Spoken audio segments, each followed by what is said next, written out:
Viscosity is called liquid friction or fluid friction since it tends to destroy relative motion between adjacent layers of fluid.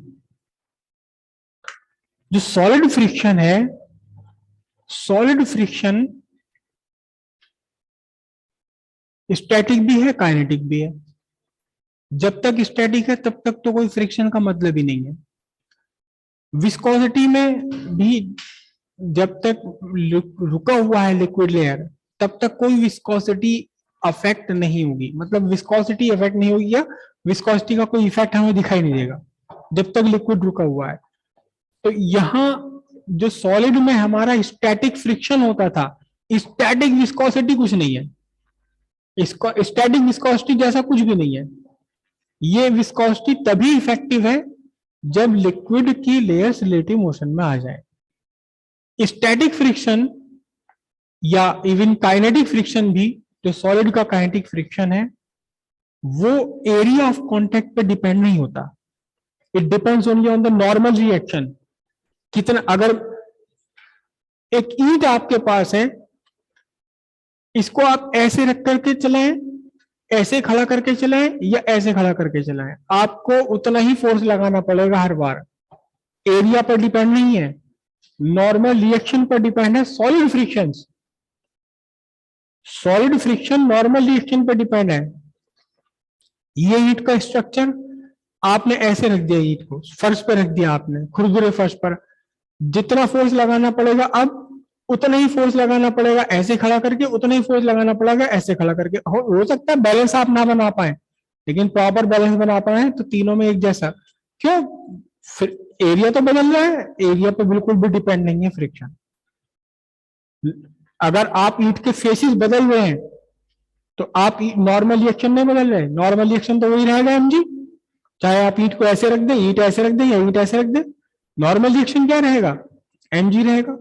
तो हर बार आपको same force लगानी पड़ेगी. दूसरी, जब motion में है, काइनेटिक है, तो काइनेटिक फ्रिक्शन की वैल्यू डिपेंड नहीं करती मोशन पर.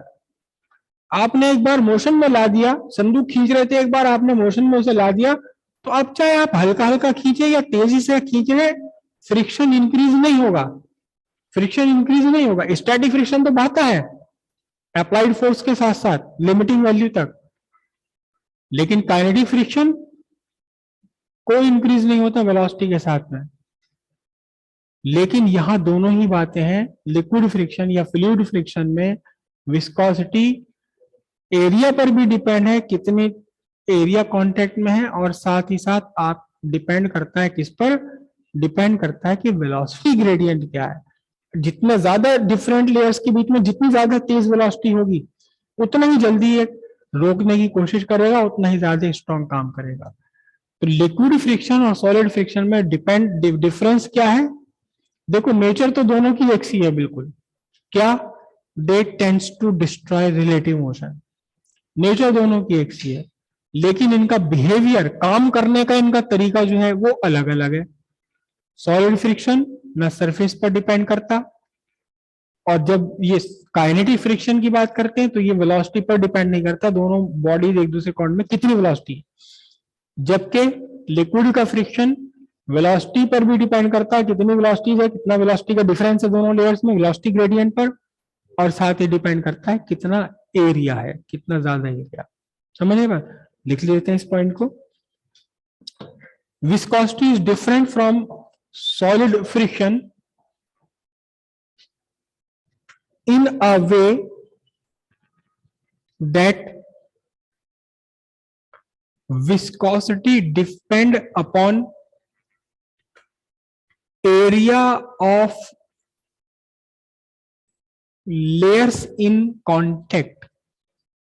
It also depend upon the relative motion between different layers defined by velocity gradient.